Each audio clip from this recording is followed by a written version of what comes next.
Hi everyone, I am echobash, and in today's backend engineering topic, we will discuss about what scaling is, how horizontal and vertical scaling differ. So let's say you have this server, you have this production server running, okay, and currently it is able to handle say 1,000 requests per minute. And what happens that after say 1 month, instead of 1,000 requests per minute, one fine day, what happens that as like 10,000 requests to start coming every minute. So what happens? Of course, your server was only able to handle 1,000 requests per minute, but so it won't be able to handle 10,000. So what will happen? Of course, firstly the server will go slow, and then after some time it will choke and it will die. Okay, then yeah, tata, bye bye, khatam. Okay, so how to prevent this? How to cope up with this? How to mitigate this? Okay, so in that case, in that scenario, there is something that comes into picture, and that is scaling. What happens that we make our server powerful enough to handle 10,000 requests per minute now, which was earlier able to handle only 1,000 requests per minute. Or say if you don't want to make it powerful, you just want to somehow have some mitigation strategy that will be gracefully handle able to gracefully handle 10,000 requests per minute. So in that case, to handle gracefully more traffic, if traffic all of a sudden, or say traffic start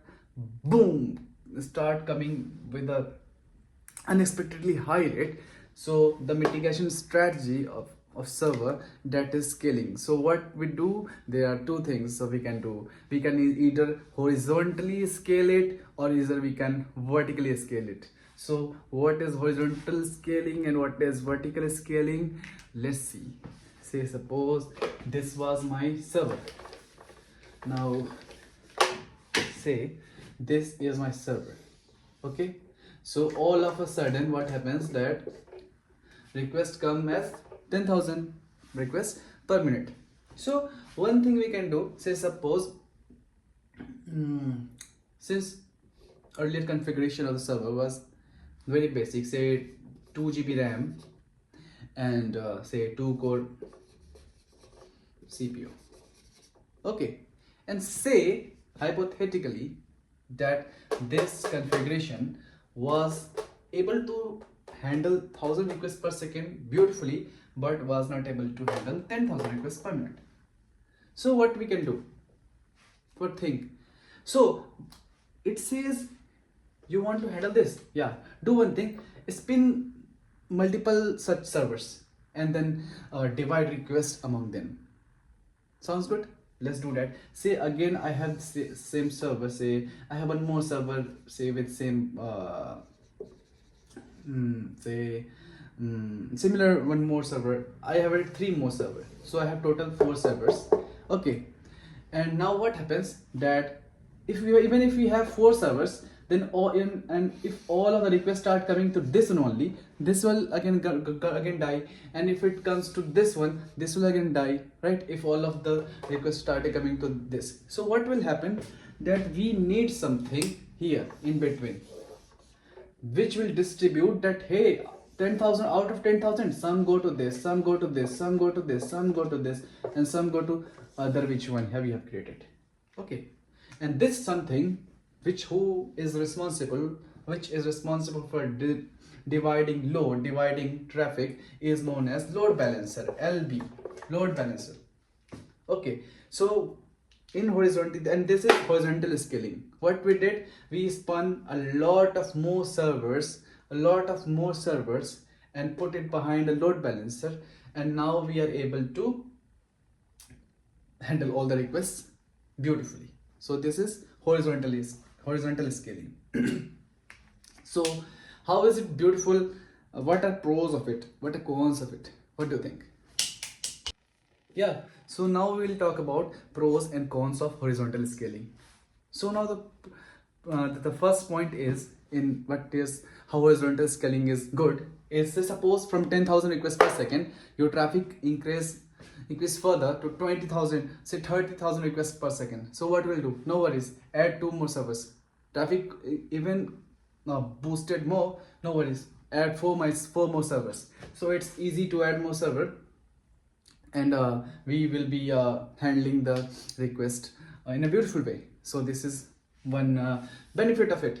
The another benefit is, say suppose one of the instances die, then we have load balancer, then we can route the traffic to another one, and then we are good to go. Okay. And on the con part, again, what happens that we didn't just add more servers, we now had one extra layer, that is load balancer. So we have to manage this extra overhead layer. So that's on the con side of horizontal scaling. So I think now horizontal scaling is clear. Now we'll deep dive into what is vertical scaling. Okay, so let me quickly clear this. Oh no. Yeah. So what happens now if we talk about vertical scaling? So this is our server. Now I intentionally want my server to be smaller, to look small. Okay, but again, see, this is same server, 2 GB RAM and 2 core CPU. Okay, so initially, as we know, it was designed for 1,000 requests per minute. But again, on one fine day, you added some sale or something on your server, and the requests traffic increased, and now you are serving 10,000 requests per minute. Then again, same problem, server will firstly go slow down, and then it will ultimately die. So instead of adding more servers, like in the case of horizontal scaling, what we will do is now we'll keep the same server and increase its power to be strong enough to withstand 10,000 requests per second, per minute, I'm sorry.